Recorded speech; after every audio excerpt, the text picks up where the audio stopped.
네, 환영합니다. 우리 중고등부 친구들, 오늘도 온라인으로 함께 예배드리지만 우리 하나님께 마음을 다해 주님 앞에 찬양하면서 우리 마음 열고 주님 앞에 나아갔으면 좋겠습니다.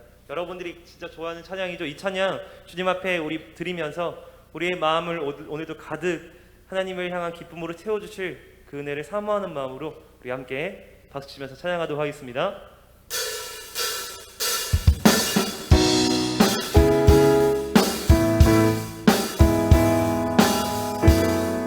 주님을 향하여서 우리 다 함께 내 마음을 가득 채운 주 향한 찬양과 사랑 어떻게 표현할 수 있나. 수많은 찬양들로 그만 표현할 길 없어 다시 고백합니다. 한 번 더 찬양할까요? 내 마음을 가득 채운 주 향한 찬양과 사랑 어떻게 표현할 수 있나. 수많은 찬양들로 그만 표현할 길 없어 다시 고백합니다. 주 사랑해요 온 맘 다하여 말로 다 할 수 없어. 주 사랑해요 찬양 받아주소서. 수많은 멜로디와 찬양들을 드렸지만 다시 고백하기 원하네. 주님은 나의 사랑 삶의 중심 되시온 주를 찬양합니다. 주 사랑해요. 주 사랑해요 온 맘 다하여 말로 다 할 수 없어. 주 사랑해요 찬양 받아주소서. 우리 한 번 더 주 사랑해요. 주 사랑해요 온 맘 다하여 말로 다 할 수 없어. 주 사랑해요 찬양 받아주소서. 우리 함께 주님 사랑 다시 고백. 주님 사랑 다시 고백하는 새날 주신 감사해요. 주님 사랑 다시 고백하는 찬양 주신 감사해요. 우리 한 번 더 우리 주님을 향하여서 주님 사랑 다시 고백하는 새날 주신 감사해요. 우리 한 번 더 주님 사랑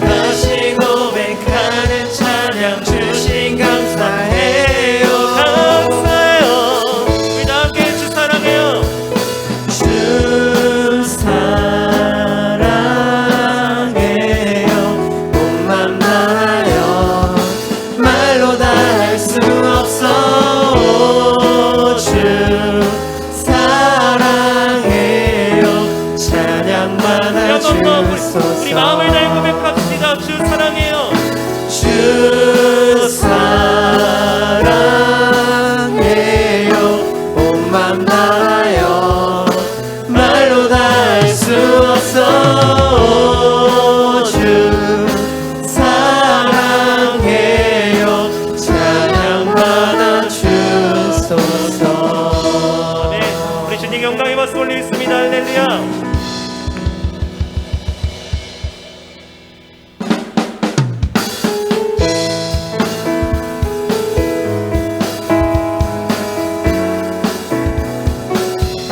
우리 어떤 상황에서도 우리 감사하는 마음으로 우리 주님 앞에 예배했으면 좋겠습니다.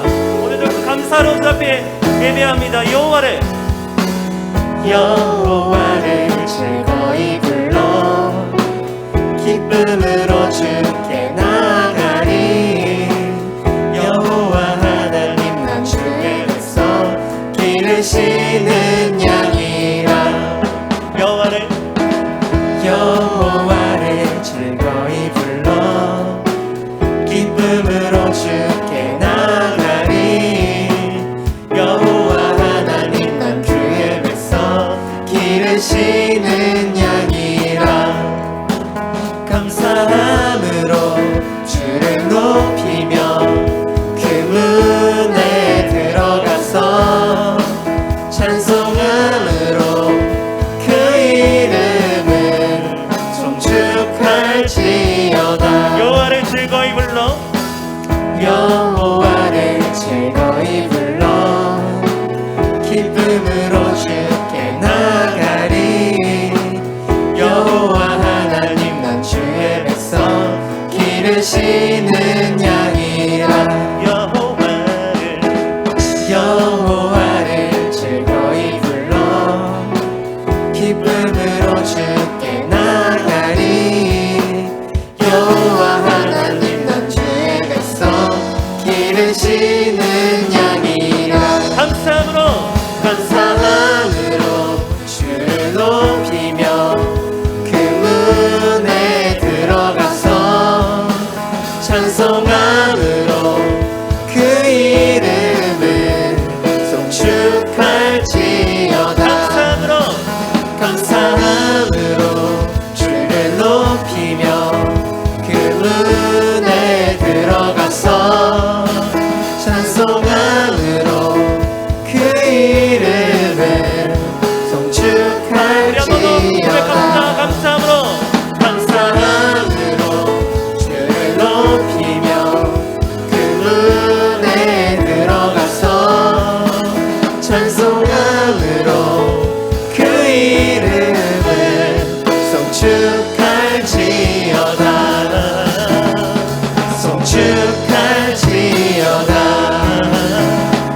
송축할지어다. 네, 우리 주님 앞에 감사의 박수 올리겠습니다. 할렐루야.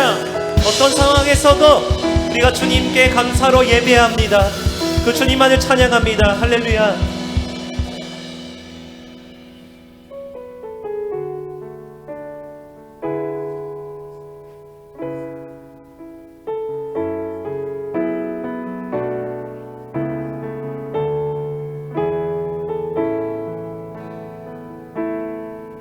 전능하신 나의 주 하나님은 능치 못하실 일 전혀 없네. 우리의 모든 간구도 우리의 모든 생각도 우리의 모든 꿈과 모든 소망도 신실하신 나의 주 하나님은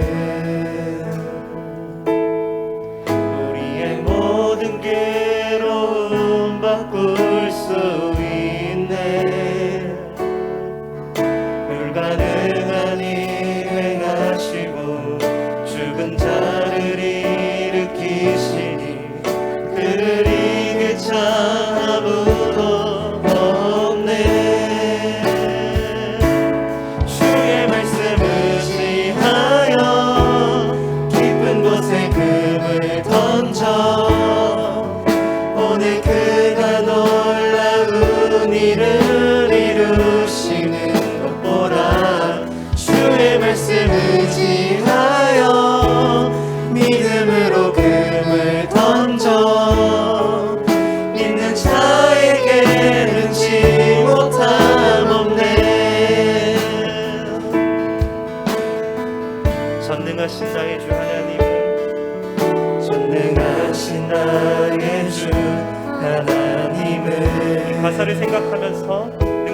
능치 못하실 일 전혀 없네.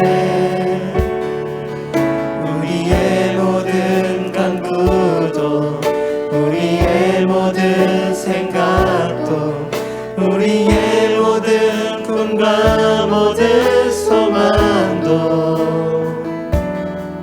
신실하신 나의 주 하나님은 우리의 모든 괴로움 바꿀 수 있네. 불가능한 일 행하시고 불가능한 일 행하시고 죽은 자를 그를 이길 자 아무도 일으키시며 없네. 그를 이길 자 아무도 없네. 주의 말씀 의지하여 깊은 곳에 금을 던져 오늘 그가 놀라운 일을 이루시는 것 보라.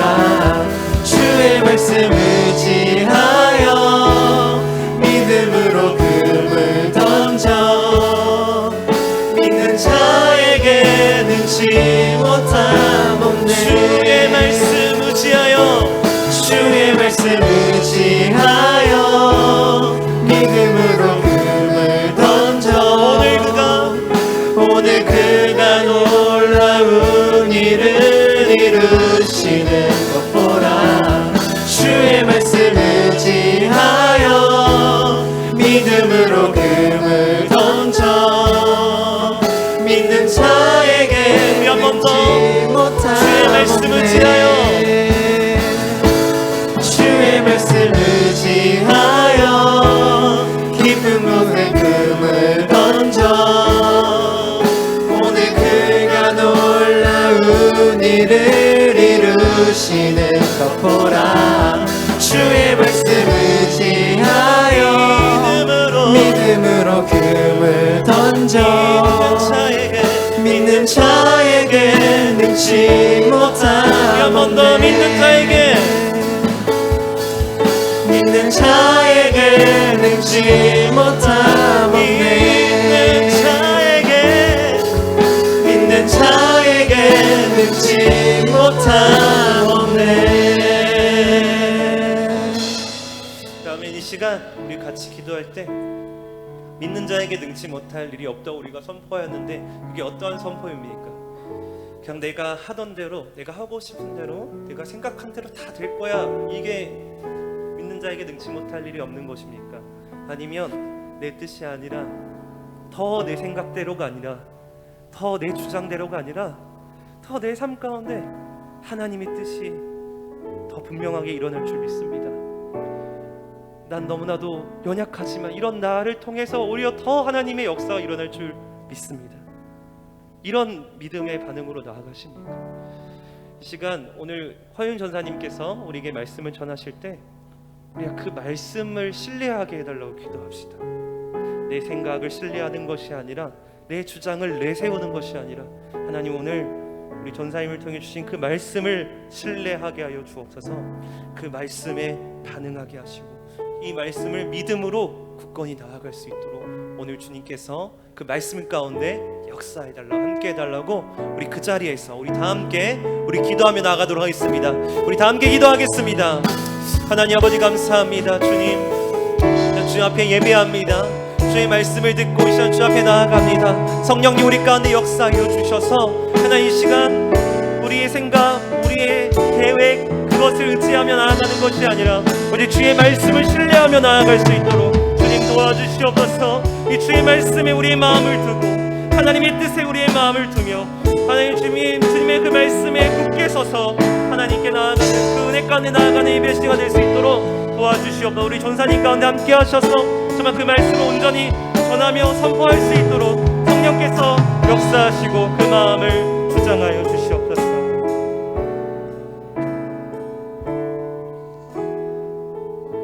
하나님 아버지 참으로 감사합니다. 아버지 이 시간도 우리가 주님을 예배하는 이 자리를 잊지 않고 우리가 각자의 처소에서 나와서 주님께 예배드릴 수 있도록 인도하시니 참으로 감사합니다. 그럼에도 불구하고 지금 상황이 어려워서 우리가 현장에 나와 예배하지 못하고 같은 지체들끼리 모여서 하나됨을 이루지 못하고 있는데 주님 우리의 마음이 낙심되지 않을 수 있도록 주님 지켜주시고 이 예배 시간을 통하여서 우리가 날마다 더욱더 주님과 벗삼아 나아가는 동행하며 나아가는 그런 중등부 고등부가 될 수 있도록 주님 함께하여 주시옵소서. 어떤 화려한 음악보다도 뜻이 없는 그런 맹목적인 열정보다도 중심을 원하시는 그 주님, 우리가 주님을 향해서 우리의 마음을 다한 예배, 영과 진리로 드리는 예배가 이 시간이 되길 원합니다. 주님, 이 말씀을 통하여서 또한 우리가 부르짖고 찬양하고 또한 기도하는 가운데 응답하여 주셔서 우리가 정말 주님으로 인하여서 만족하고 행복을 느낄 수 있는 그런 예배가 될 수 있도록 주님 함께하여 주시옵소서. 이 모든 말씀 살아계신 예수님의 이름으로 기도드립니다. 아멘.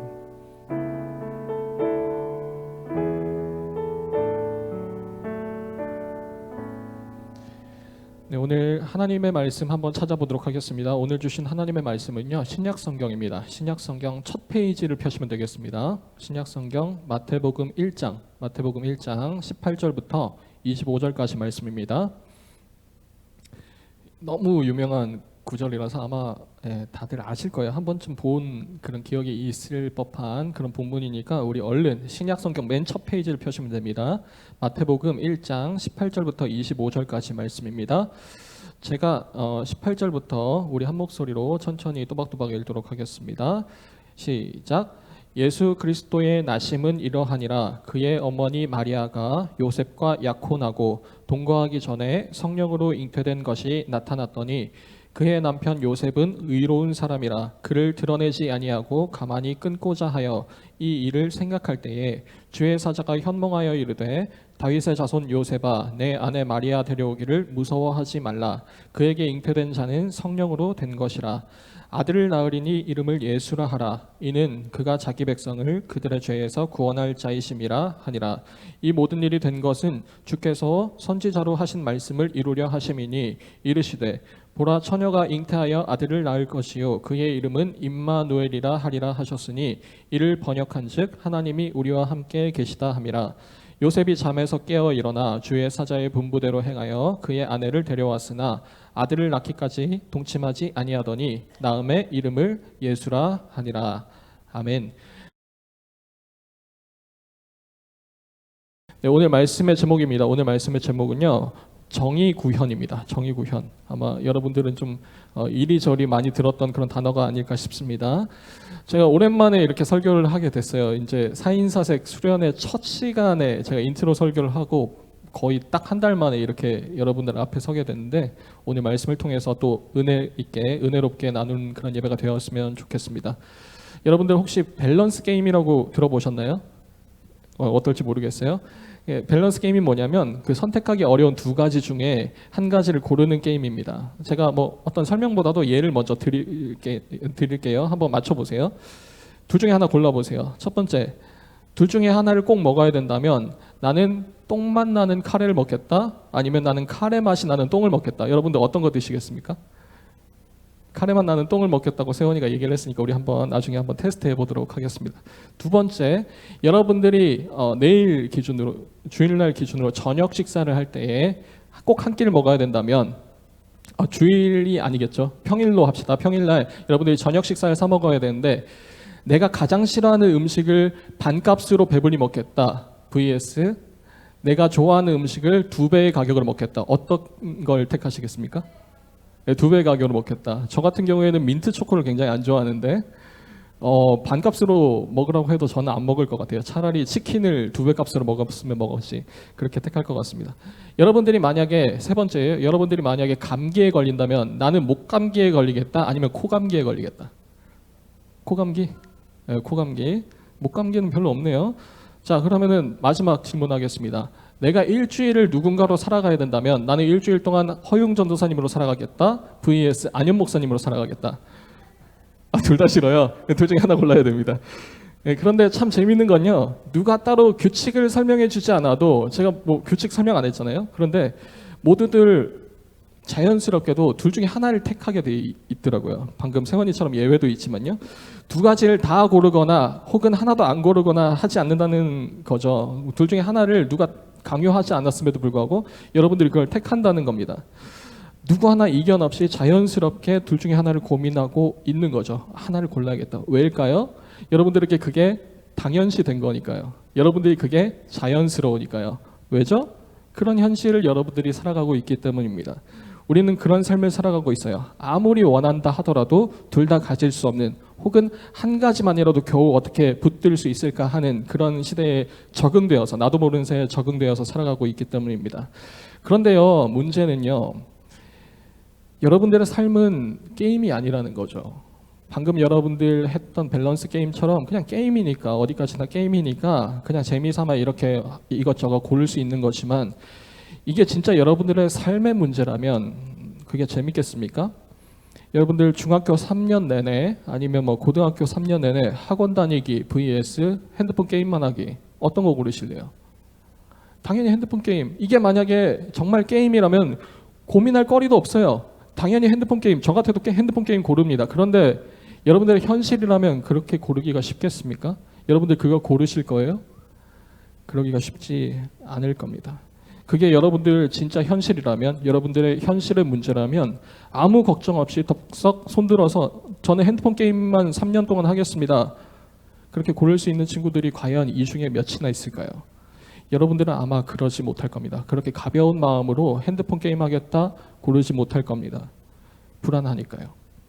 사람은 누구나 자기가 원하는 것을 고르고 싶어 해요. 그게 행복한 거라고 생각하기 때문입니다. 그런데 그 선택지 중에 무엇 하나, 이거다, 이걸 고르면 나는 행복해질 수 있다, 그렇게 확실히 고를 수 없는 이유는 과연 이것을 택했을 때, 아니면 혹은 저것을 택했을 때 정말 행복할까 확신할 수 없어서 그렇습니다. 마음 같아서는 둘 다 고르고 싶은데 그럴 수 없는 내 능력 부족, 나의 무능력함, 그 중에 하나라도 어떻게든 택해야겠는데 어느 하나를 골라야 될지 막막한 불안함. 여러분들 학원은 왜 다니시죠? 제가 아이들을 마주할 때마다, 여러분들을 마주할 때마다 100이면 100 다 듣는 말이 학원 가기 싫다는 거예요. 이 중에 학원 가고 싶은 사람, 물론 옆에 있는 남자가 혹은 여자가 이제 굉장히 예쁘거나 잘생겼을 경우에는 학원 갈 수 있는 그런 동기부여가 되겠지만 아마 대부분 그렇지 않을 거라고 생각해요. 여러분들은 학원 가기를 싫어합니다. 그런데 왜 가시죠? 행복하지 않잖아요. 그런데 왜 가시는 거죠? 부모님이 가라고 해서 가는 건가요? 여러분들이 그렇게 효자 효녀였습니까? 아니요, 그게 정말 여러분의 삶에 행복하지 않다, 나는 학원 가면 정말 불행한 삶을 살게 될 거라는 확신이 있다면 여러분들은 안 가야죠. 그게 맞는 거 아니겠습니까? 그렇게 판단되고 그렇게 확신이 든다면 여러분들은 완강하게 학원 가기를 거부했을 겁니다. 그런데도 불구하고 여러분들은 학원을 다니시죠. 왜 다닐까요? 그렇게 확신할 수 없으니까. 과연 내가 그럴 수 있을까? 내 능력에 대해서 자신도 할 수 없을 뿐더러 정말 내가 학원을 택하지 않고 공부를 포기하고 핸드폰 게임만 했을 때 나는 행복한 삶을 살 수 있을 것인가에 대해서 여러분들이 확신할 수 없기 때문이니까입니다. 그런 상황에서 두 가지 선택지 중에서 조금이라도, 둘 중에 어떤 걸 택해야 내가 조금이라도 더 행복해질까, 내가 조금 더 행복에 가까워질까, 그렇게 고민하는 것, 그것을 우리는 딜레마라고 부릅니다. 그런데 참 웃기죠? 둘 중에 더 나은 방법을 택하려고 해요. 조금이라도 더 행복한 방법을 선택하려고 고민하는 겁니다. 아둥바둥 하는 겁니다. 그런데 행복을 위해서 그렇게 고민하는 과정이, 그런 삶의 연속이 오히려 행복이랑은 거리가 멀다는 거죠. 더 괴롭고 더 고통스러운 거예요. 여러분, 조금 무거운 얘기를 해보겠습니다. 스스로 목숨을 끊는 자살 왜 합니까? 아마 여러분들은 나이 또래부터 벌써 성적에 의해서, 여러 스트레스에 의해서 스스로 목숨을 끊는 친구들이 덜어 있는 걸로 알고 있습니다. 참 잔인한 말이지만요, 당사자는 그 딜레마에서, 이 선택지 중에서, 이 선택의 기로에서 무엇이 더 행복할까 수없는 고민 끝에 택한 것이 스스로 목숨을 끊는 거예요. 스스로 목숨을 끊는 것이 내가 가진 선택지 중에서 가장 행복하다고 판단됐기 때문에 그렇게 힘든 마음을 결정을 하고 그렇게 행동하는 겁니다. 연예인들이 그 수많은 인기와 부를 누리면서도 목숨을 던지는 이유가 뭘까요? 그게 본인에게는 어떤 영예와 어떤 인기와 어떤 부보다 그것이 자기에게는 더 행복한 것이라고 생각해서라는 거죠. 그렇게 고민해서 둘 중에 뭐가 행복할까? 그나마 나은 행복을 선택한다고 하지만 그게 두 번째 행복, 두 번째 나은 것, 차선책이라기보다는 오히려 불행에 가까운 것이 오늘날 우리가 사는 삶의 현실입니다. 이것을 택해도 저것을 택해도 우리에게 다가오는 것은 부차적인 행복보다는 이순위의 행복보다는 오히려 불행에 가깝다는 겁니다. 할 수만 있다면 당연한 선택과 답을 하겠죠. 둘 다 쟁취하거나 아니면 둘 다 버리거나. 그런데 그렇게 할 수 없으니까, 그만큼 나는 능력이 안 되고 힘이 없으니까, 무능력하고 무기력하니까 둘 중에 그나마 나은 것을 골라야 되는데, 그나마 행복에 가까운 것을 골라야 되는데 차선책을 택하려고 비참하게 발버둥치고 고민하고 아둥바둥하는 삶, 평생을 여러분들이 그렇게 살아야 된다면, 평생을 그렇게 떠안고 살아가야 되는 짐을 여러분들이 날마다 지고 그렇게 살아가야 된다면 그것을 우리는 행복하다 말할 수 있겠습니까? 두 번째 순위를 고른다 하더라도, 그 선택 기로에서 내가 그나마 가장 나은 길을 택한다 하더라도 그것을 여러분들의 행복한 삶이라 말할 수 있겠습니까? 그것을 우리는 오늘날 불행이라는 이름의 딜레마라고 합니다. 여러분들 오늘 본문도요, 그런 딜레마를 안고 있는 한 인물이 등장합니다. 바로 요셉입니다. 네, 여기도 요셉이가 앉아 있는데 그 요셉 말고요, 성경에 등장하는 그 요셉입니다.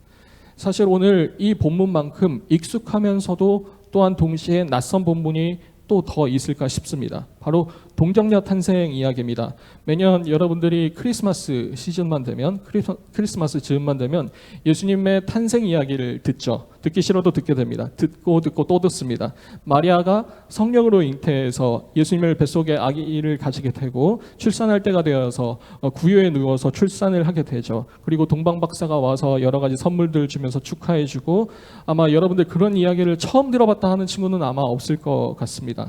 그런데 그 이야기가, 그 스토리가 너무 익숙해서인지 너무 당연한 이야기라 그런지 몰라도 당장 저부터만 하더라도 오늘 이 본문 전체를 설교한 적보다는 그냥 몇 구절만 택해서 선택했던 적이 더 많았던 것 같아요. 마태복음 1장 21절부터 23절까지 예수님의 이름의 뜻과 임마누엘이라는 그 이름의 뜻을 가지고 설교했던 적이 많이 있던 것 같습니다. 자연스럽게 앞에 요셉 이야기와 마리아 이야기, 뒤에 남아있는 그 요셉과 마리아 이야기는 떼놓은 채 가운데 부분만 설교했던 기억이 많습니다.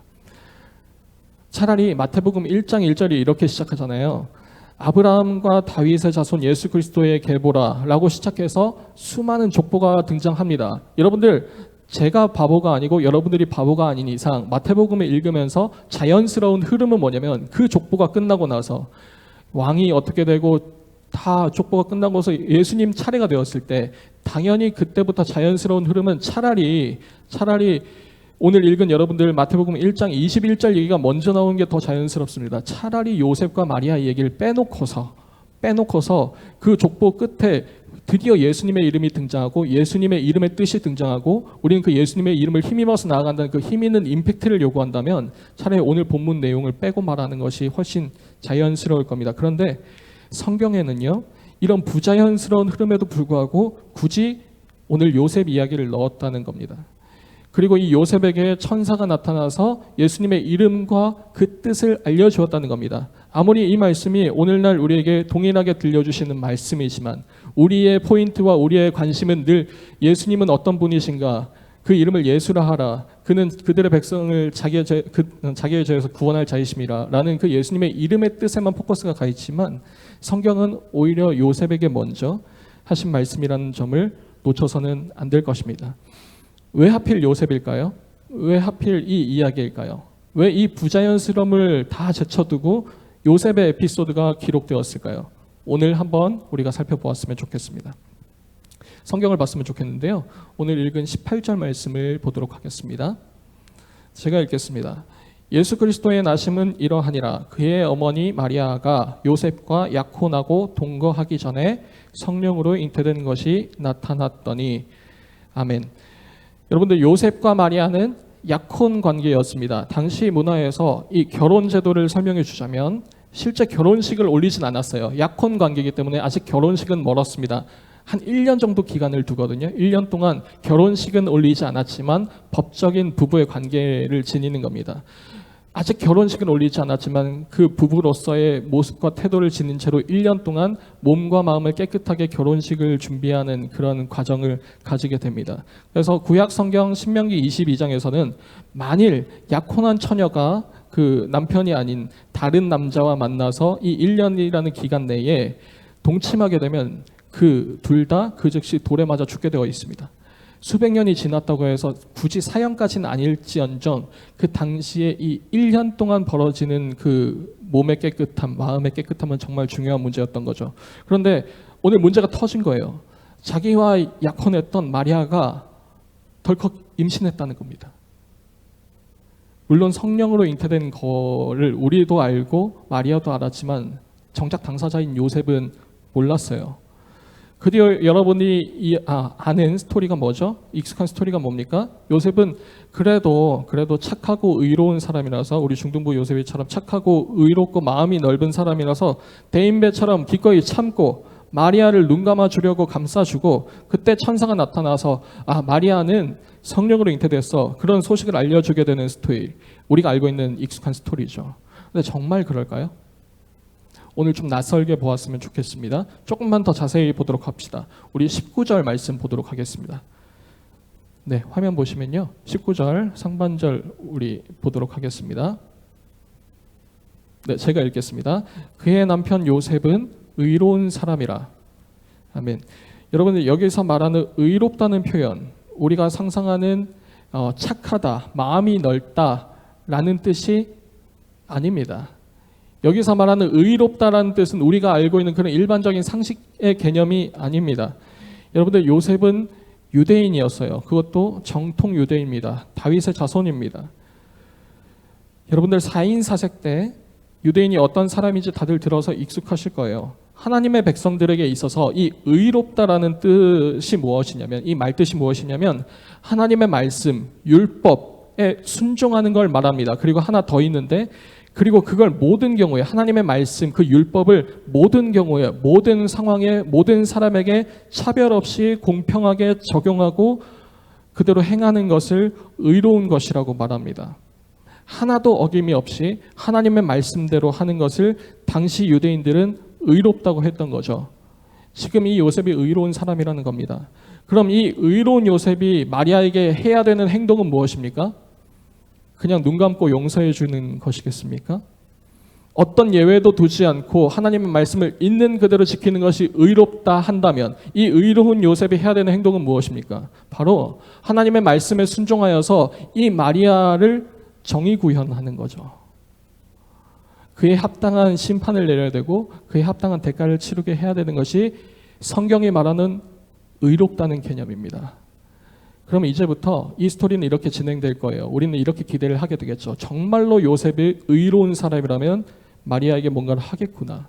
그리고 우리가 그런 기대를 가진 채로 19절 말씀을 다시 읽어보도록 하겠습니다. 19절 20절 말씀입니다. 제가 읽겠습니다. 그의 남편 요셉은 의로운 사람이라. 여기까지 오케이. 그 다음부터 자세히 봅시다. 그를 드러내지 아니하고 가만히 끊고자 하여 이 일을 생각할 때에. 저를 보세요. 그런데 갑자기 성경은 이상한 얘기를 합니다. 누가 봐도 의로운 사람 요셉이 해야 되는 액션은, 행동은 이 마리아를 정의 구현하는 거였어요. 그런데 지금 요셉이 하고 있는 행동이 무엇입니까? 아무도 모르게 조용히, 사람들에게 들키지 않고 파혼하겠다는 겁니다. 조용히 마리아를 보내주겠다는 겁니다. 여러분, 이것은 의로운 행동이 아니에요. 의로운 사람으로서 할 행동이 아닙니다. 오히려 의롭다는 개념과는 전혀 반대되는, 정반대되는 개념인 거예요. 심판해야 되고 정의 구현해야 되는 거예요. 그래서 사람들에게 역시 요셉은 의로워, 역시 요셉이야, 박수 받아야 돼요. 그런데 요셉은 그렇게 하지 않았다는 거예요. 요셉은 의로운 사람이라고 성경은 기록하고 있지만 요셉은 그런 의로운 행동을 지금 하지 않았던 거예요. 그런 선택을 하지 않았습니다. 왜일까요? 정답은 하나밖에 없어요. 마리아를 사랑하니까 였습니다. 요컨대 지금 요셉이 처한 딜레마는 이겁니다. 정의냐 아니면 사랑이냐. 여러분들, 정의를 택하자니 사랑을 잃게 되고, 사랑을 택하자니 자신의 의로웠던 여태까지의 삶이 다 엉망이 되는 거예요. 둘 다를 얻을 수 있으면 얼마나 좋겠습니까마는 요셉은 그럴 능력이 안 됐다는 거예요. 둘 중에 하나를 택해야겠고, 내가 의로운 사람으로 살 것이냐 아니면 불의하더라도 마리아를 택할 것이냐, 그 둘 중에 하나를 그 기로에서 선택을 했어야 함에도 불구하고 요셉은 어느 것 하나 선택하지 못하게 된 겁니다. 그래서 하염없이 이 둘 사이를 고민했을 거예요. 저울질했을 거예요. 여러분들이 만약에 요셉이라면 어떤 방식을 택하겠습니까? 나는 그래도 사랑이 더 중요하니까 마리아를 택하겠어. 아니면 나는 그래도 여태까지 내가 의롭게 하나님의 말씀에 순종하면서 수십 년을 살았는데, 평생을 살았는데 어떻게 이 여자 하나 때문에 이 삶을 포기할까? 나는 하나님의 백성으로 떳떳이 살 거야. 어떤 것을 택하시겠습니까? 여러분들 그 둘 중에 하나를 택하고 나면 또 그 결과는 어떻겠습니까? 그 이후로 끝난 문제가 될까요? 둘 중에 하나를 결정하고 나면 속이 시원해질까요? 아니요. 여전히 어느 것 하나는 해결되지 않은 채로 그냥 상처로 평생 남아있게 되는 겁니다. 그래서 성경은 20절에 요셉의 모습을 표현하기를 이 일을 생각할 때에라고 기록하고 있어요. 여기서 생각하다는 것은 여러분들이 그냥 단순히 중립적인 의미로 생각을 떠올리다 이런 의미가 아닙니다. 이 원어적인 의미가 무엇이냐면 헬라어를 굳이 쓰진 않겠습니다. 이 동사의 어근이 뭐냐면 뿌린말이 뭐냐면 분노예요. 분노입니다.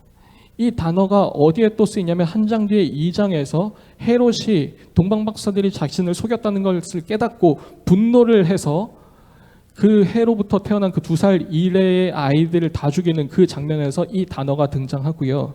누가복음 4장에서는 예수님의 설교 가운데, 예수님의 말씀 가운데 이 구원은 너희들만을 위한 것이 아니라 온 열방을 위한 것이다라고 예수님께서 설교하셨을 때 유대인들이 돌을 짚고 예수님을 죽이려 할 때 썼던 단어입니다. 분노를 품고 있어요. 요셉은 지금 그냥 가만히 앉아서요, 이 마리아 문제를 놓고 고민하는 상황이 아니었어요. 속이 뒤집어지는 겁니다. 거의 부부의 세계와도 같은 그런 상황인 거죠. 얼마나 분통이 터지겠습니까? 그런데 마음 한켠에는 또 여전히 마리아를 생각하는 마음이 있어요.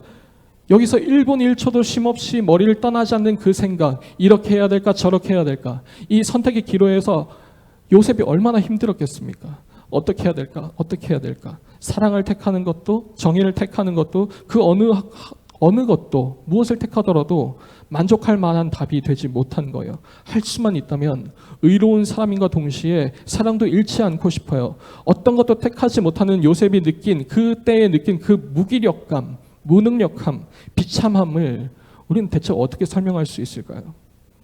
어느 것 하나 도움을 청할 수 없는 상황이었고, 그 누구에도 손 벌릴 수 없는 상황이었습니다. 철저하게 자기 자신만 알고 있어야 되고, 그렇기 때문에 철저하게 고립되었고 혼자서 끙끙 앓을 수밖에 없는 그런 상황이었던 겁니다. 그동안 요셉이 정통 유대인으로서 하나님의 말씀을 지키면서 그간 의로운 삶을 살았던 만큼, 하나님의 말씀을 귀하게 여기고 잘 따랐던 만큼 하나님에 대해서 더 원망스러운 거예요. 하나님 왜 이러시는 거죠? 하나님 내가 왜 이래야 되는 겁니까? 나는 의로운 사람이고 싶고 그렇기 때문에 행복한 삶을 살고 싶습니다. 나는 의로운 사람이고 싶고 그렇기 때문에 여태까지 하나님의 말씀을 잘 순종해 왔는데 왜 제게 이런 어려움을 주십니까? 왜 접니까? 왜를 수도 없이 외쳤을 겁니다. 그 마태복음의 원독자였던 유대인들도 똑같았어요. 유대인들에게도 마찬가지였을 겁니다. 하나님 왜죠? 성전을 목숨 걸고 사수했잖아요. 지켜냈잖아요. 그런데 왜 하나님은 응답이 없으신 거죠? 하나님 말씀을 지키면서 살았는데, 의로운 삶을 어떻게 해서든 살아냈는데 현실은 여전히 왜 억눌려 있어야 되는 거죠? 왜 저 로마는 여전히 우리를 노예 부르듯이 부리는 거죠? 해결되지 않는 그 딜레마에서 발버둥 쳤던 것이 이 요셉을 비롯한 유대인들의 삶이었습니다. 하나님 왜죠? 대체 왜인가요? 저 여태까지 잘 살았잖아요. 그래서 차선책이라도 조금이라도 더 행복한 방법으로 위안 삼으려 했던 이 유대인들의 시도가 무엇이냐면, 그래 우리가 예배 빼먹지 않고 하나님께 예배를 더욱더 잘 드리자, 하나님의 말씀을 하나도 어김이 없이 순종하면서 살아가다 보면 언젠가 메시아가 와서 우리를 해방시켜 줄 거야. 언젠가 그 메시아가 와서 저 못된 세력을 정의 구현해 줄 거야. 우리의 눈앞에서 놀라운 정의 구현을 보여줄 거야. 그렇기 때문에 우리는 더욱더 열심히 하나님을 섬기고 더욱더 의로운 사람으로 살아가자. 이것이 유대인이었습니다. 그런데 왜곡된 거죠. 마음은 너무나도 간절했지만 빗나간 거예요. 정작 자신들이 그토록 기다렸던 예수 그리스도께서 이 땅에 오셨는데 유대인들은 그를 오히려 죽이려고 발버둥치죠. 어떻게 해서든 무슨 술수를 써서든 저 예수를 죽이자라고 하는 겁니다. 진정한 메시아가 왔음에도 시선이 빗나간 겁니다. 차선책이라도 기꺼이 붙잡으려는 모든 시도들, 그러나 그마저도 행복할 줄 알았는데 오히려 만족스럽지 못하고 행복을 가져다 주지 못하는 나날의 연속, 그런 날들의 연속, 속이 뒤집어지는 걸 억지로 참아내면서 더 나은 길을 택하려고 매일 하루하루를 그렇게 발버둥치지만 그것마저도 날마다 빗나갈 때, 그것마저도 모든 내 최선의 선택들이 다 행복을 비껴나가기만 할 때, 그게 요셉을 비롯한 유대인들의 현실이었고 오늘날 우리의 현실이었습니다. 그들에겐 답이 없었고 오늘날 우리에게도 답이 없습니다. 더 이상 탈출구가 없어요. 더 이상 나갈 길이 없어요. 우리가 아무리 더 나은 방법, 최선의 방법들을 택하지만 그것들이 우리에게 궁극적인 만족을, 행복을 가져다 주지 못합니다. 그때에 더 이상 아무런 소망이 없을 그때에 비로소 요셉에게 어떤 한마디가 들리는데 그 메시지는 다음과 같습니다. 20절, 21절 말씀 보도록 하겠습니다. 다윗의 자손 요셉아, 내 아내 마리아 데려오기를 무서워하지 말라. 아들을 낳으리니 이름을 예수라 하라. 이는 그가 자기 백성을 그들의 죄에서 구원할 자이심이라 하니라. 아멘. 여기서 말하는 죄의 뜻은요, 죄라는 말의 뜻은요, 빗나가다라는 뜻입니다. 헤어나올 수 없는 딜레마 속에서 아무리 잘 조준하고 아무리 공을 들이고 아무리 집중해서 최선의 길을 택했지만 그것마저도 나날이 날마다 번번이 행복을 비껴나갈 때 그게 현실로 다가오고 그 가운데서 어쩔 수 없는 그런 무기력함과 무능력함과 비참함을 통감하고 뼈저리게 느낄 때 그때 비로소 예수라는 이름이 선포되는 거예요. 여러분들, 예수 그리스도십니다. 예수 그리스도. 그가 자기 백성을 그들의 죄에서 구원할 것이다라는 메시지가 그때 선포되는 겁니다. 아무리 빠져나오려고 허우적대도 더 오히려 깊이 잠길 뿐이었던 그 딜레마에서 그 해결되지 않는 늪에서 건져낼 자, 그가 오셨다. 그 이름은 바로 예수 그리스도시다. 그러니 요셉아, 내 아내 마리아 되게 오기를 무서워하지 말라. 그러니 유대인들아, 그 마주하고 싶지 않은 현실을 마주하기를 무서워하지 말라. 그러니 너희 믿는 자들아, 이제부터 예수 그리스도를 말미암아 그 딜레마를 마주하기를 두려워하지 말라. 그가 구원할 것이다. 너희 스스로가 아니라 그가 구원할 것이다. 너희는 날마다 비껴나갈 뿐이지만, 벗어날 뿐이지만 이제는 그가 구원할 것이다. 그가 정의를 시행할 것이다. 너희가 해결할 수 없던 그것을 우리 예수 그리스도께서 하실 것이다. 이것이 마태복음 1장 21절의 선포인 것입니다. 여러분들, 그것이 우리가 믿는 예수 그리스도의 이름입니다. 마태복음은 이어서요, 임마누엘이란 이름을 소개하기 전에 이렇게 말합니다. 이 모든 일이 된 것은 주께서 선지자로 하신 말씀을 이루려 함이라고. 하나님께서 우리에게 약속하신 것을 이루려 함이라고. 그렇게 해서 그 이루려 했던 선지자의 말씀이 무엇입니까? 임마누엘. 그리고 동일한 선지자 이사야가 고백했던 이 이사야 42장의 말씀일 겁니다. 성경을 보겠습니다. 내가 붙드는 나의 종, 내 마음에 기뻐하는 자, 곧 내가 택한 사람을 보라. 내가 나의 영을 그에게 주었은즉 그가 이방에 정의를 베풀리라. 상한 갈대를 꺾지 아니하며 꺼져가는 등불을 끄지 아니하고 진실로 정의를 시행할 것이며. 여러분들, 사랑과 정의를 시행할 자, 상한 갈대 같은 우리, 꺼져가는 등불 같은 우리, 아무 쓸데없이 버려질 그런 존재도 포기치 않으시는 그 사랑, 무엇 하나도 포기하지 않고 무엇 하나도 잃어버리지 않고 완전한 정의를 이뤄내심과 동시에 완전한 행복을 베푸시는 분, 그 하나님의 종, 그분의 이름은 예수 그리스도십니다. 그 이름이, 그 말씀이 그런 요셉에게 아무리 해결하려고 발버둥 쳐도 어느 것 하나 행복한 결정을 할 수 없는 그 요셉에게 비로소 들려졌을 때 그는 아무것도 잃지 않은 자가 되었습니다. 예수라는 이름이 선포되었을 때 요셉은 더 이상 아무것도 잃지 않은 자가 된 겁니다. 사랑과 정의를 다 얻게 된 겁니다. 그는 여전히 하나님의 말씀을 붙들므로 의로운 삶을 잃지 않을 수 있게 되었고, 그는 예수라는 그 이름을 통해서 사랑 또한 잃지 않게 되었던 겁니다. 행복으로부터 나날이 빗나가고 벗어나는 그 연속의 삶에서, 그 삶에서 너희를 건져줄 자 바로 예수 그리스도시다. 그분이 이 땅에 오셔서 정의와 사랑을 베푸시고 그분이 임마누엘 되셔서 영원토록 우리를 떠나지 않고 항상 함께 하실 것이다. 그래서 그분이 베푸시는 사랑도, 그 정의도 영원하고 그 모든 것은 또한 동시에 우리의 것이 되어서 우리는 더 이상 목말라 하지 않을 수 있고 우리는 더 이상 그 헤어날 수 없는 늪에서 나올 수 있게 된 것이 바로 예수라는 이름의 능력인 것입니다. 그래서 예수님은 우리에게 너희가 아무리 심령이 가난해도 너희가 아무리 애통해도 너희가 아무리 의에 줄이고 목이 말라도 너희는 행복하다라고 말할 수 있는 그 근거는 예수라는 그 이름에 있다는 겁니다. 우리를 행복하게 만드실 이, 우리에게 영원토록 변함없는 행복을 안겨다 주실 이, 우리가 아무리 발버둥 쳐도 헤어나올 수 없는 그 행복과 정의를 놓치지 않을 수 없는 그 행복과 정의를 시행할 자가 영원토록 우리와 함께 해주실 이, 그분이 바로 우리가 믿는 예수 그리스도시라는 겁니다. 그래서 마태복음 시작과 끝이 이렇게 시작되고 끝이 납니다. 마태복음의 엔딩입니다. 볼지어다 내가 세상 끝날까지 너희와 항상 함께 있으리라. 아멘. 그 예수님께서 우리와 항상 함께 하십니다. 말씀을 맺도록 하겠습니다. 오늘날 코로나 상황을 겪으면서 전도사님도 참 부끄러운 고백을 하겠습니다. 무엇을 택해도 만족스럽지가 않은 거예요. 여러분들의 얼굴을 마주할 수 없는 이 상황에서 어떤 방법으로 여러분들과 소통할까? 어떤 식으로 예배를 드릴까? 어떻게 준비해야 될까? 이것을 시도해보면 어떨까? 저것을 시도해보면 어떨까? 수시간 동안 계속해서 고민하고 계속해서 걱정했어요. 그런데 어느 것 하나도 만족스럽지 못했어요.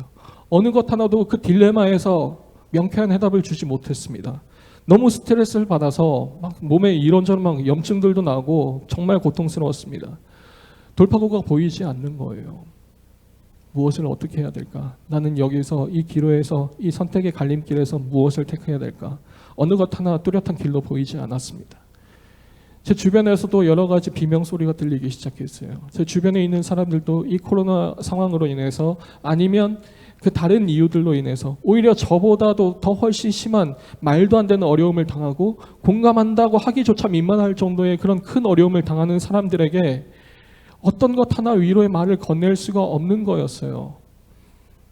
저에게는 딱 한마디만이 허락이 되었고 그 한마디만을 증거할 수밖에 없는 사람인데 그것이 제 마음 가운데서도 그것이 정말 위로가 될까?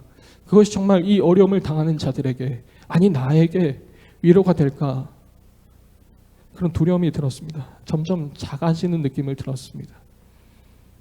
그런데 아무리 곱씹어보고 아무리 다른 길을 찾아봐도 제가 저에게, 저 스스로에게 혹은 그 어려움을 당한 자들에게 할 수 있는, 전할 수 있는 위로는 한 가지밖에 없었어요. 예수 그리스도 하나밖에 없더라고요. 그것이 무슨 위로가 되겠느냐? 그 예수라는 이름을 전하는 것이 무슨 위로가 되겠느냐? 그런 궁금증과 그런 어려움 속에서 제가 발버둥을 치다가 오늘 본문을 보게 되고 다시 한번 제가 돌이킬 수 있는 그런 기회가 되었습니다.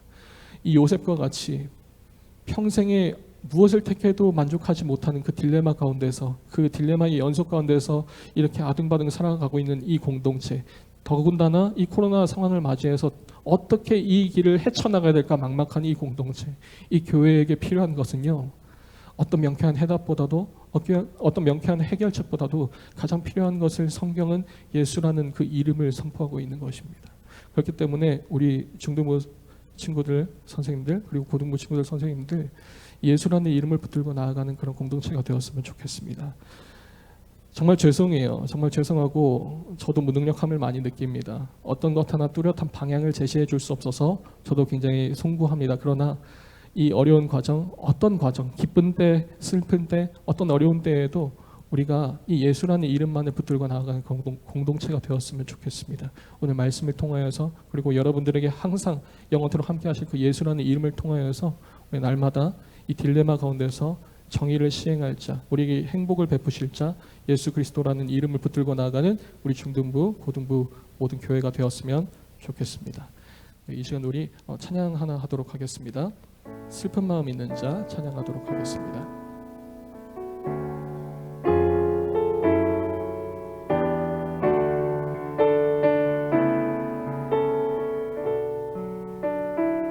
슬픈 마음 있는 자, 슬픈 마음 있는 자, 몸과 영혼 병든 자, 누구든지 부르시오, 누구든지 부르시오, 예수 이름 부르시오.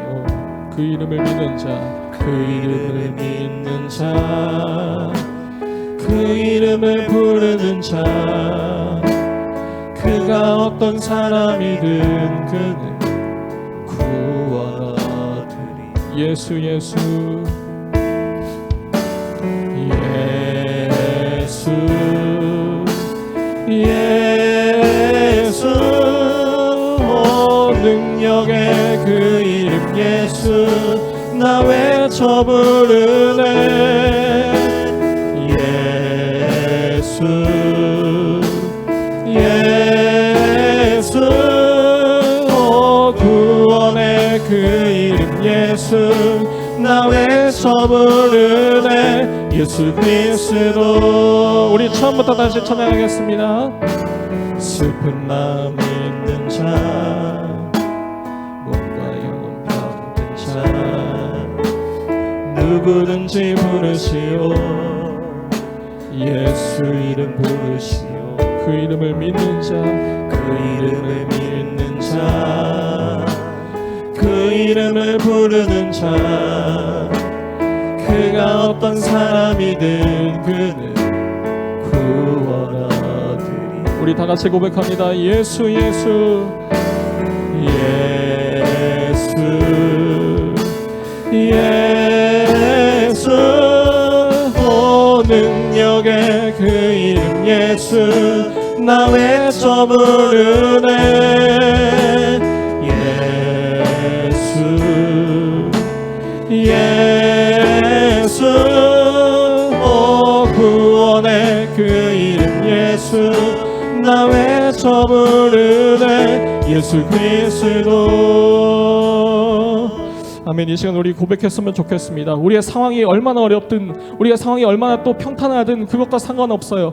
여러분들이 아무리 어려운 상황 가운데서든 여러분들이 혹은 얼마나 잘 풀리는 그런 상황 가운데서든 우리에게 허락되고 우리에게 주어진 단 하나의 이름 예수의 능력밖에 없습니다. 그 이름을 붙들고 나가는 우리가 되었으면 좋겠습니다. 특별히 이 코로나 사태를 맞아서 우리가 도무지 해결책이 보이지 않는 이 상황 가운데서 혹은 여러분들이 각자가 갖고 있는 그 어려움 도무지 벽에 가로막혀서 어떻게 헤쳐나가야 될지 막막해서 어떻게 그 막막한 가운데서도 우리에게 주어진 단 하나의 돌파구 단 하나의 이름은 예수라는 그 이름밖에 없을 줄 믿습니다. 이 시간 우리가 기도할 때에 우리가 어떤 상황에 처할지라도 어떠한 비천한 상황 가운데 처할지라도 우리 예수 이름을 붙들고 나가겠습니다. 예수라는 이름을 붙들고 예수라는 이름을 포기하지 않은 채로 나아가는 우리 중등부 고등부가 되게 해달라고 우리의 삶이 되게 해달라고 우리 주여 한번 외쳐 다 같이 기도하시겠습니다.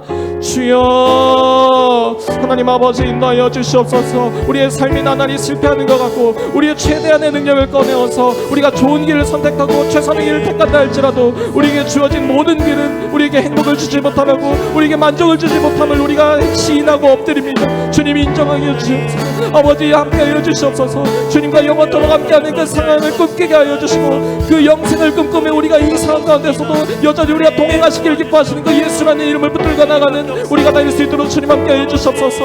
우리의 삶을 지켜주시고 우리 매일매일의 발걸음 가운데서 우리가 어쩌지 못하는 그 상황 가운데서 우리에게 응답하여 주시고 우리를 이끌어 주시옵소서. 주님 우리가 주님을 따르는 그 길이 가볍게 하여 주시고 우리의 발걸음이 기쁘게 하여 주시옵소서. 주님 인도하여 주시옵소서. 하나님 아버지 참으로 감사합니다. 이 연약한 자들 찾아와 주셔서 우리가 어찌하지 못한 이 상황 가운데서도 예수라는 이름을 바라보고 또한 붙들 수 있도록 우리에게 찾아와 주시니 참으로 감사합니다. 그럼에도 불구하고 우리는 참 연약하고 어리석어서 지금 이 순간에도 우리가 안고 있는 각자의 문제 가운데 예수라는 이름을 감히 붙들기보다는 우리의 최선의 길을 택하려고 최선의 방법을 선택하기를 주저하지 않고 있습니다. 그것이 우리에게 궁극적인 만족을 주지 못하고 궁극적인 해결이 되지 못하는 것을 알면서도 우리는 여전히 어리석고 여전히 연약하여서 예수님을 바라보지 못하고 있습니다. 주님 이 가운데 우리 마음 가운데 찾아와 주셔서 또한 말씀하여 주셔서 이 상황을 돌파하고 뚫어내실 정의를 시행하시고 사랑을 베푸실 그 예수 그리스도라는 이름을 붙들고 나아가는 우리 중등부 고등부가 되게 하여 주시옵소서. 상황이 얼마나 어렵든지 모든 유일한 해답이 되어주시는 그 예수라는 이름을 붙들고 나아가는 우리 모든 학생들 모든 선생님들 다 될 수 있도록 주님 함께하여 주시옵소서. 이 모든 말씀 예수님의 이름으로 기도드립니다. 아멘. 우리 주기도 문화심으로 예배 마치겠습니다. 하늘에 계신 우리 아버지여 이름이 거룩히 여김을 받으시오며 나라의 임하옵시며 뜻이 하늘에서 이룬 것 같이 땅에서도 이루어지이다. 오늘날 우리에게 일용할 양식을 주옵시고 우리가 우리에게 죄 지은 자를 사하여 준 것 같이 우리 죄를 사하여 주옵시고 우리를 시험에 들게 하지 마옵시고 다만 악에서 거옵소서.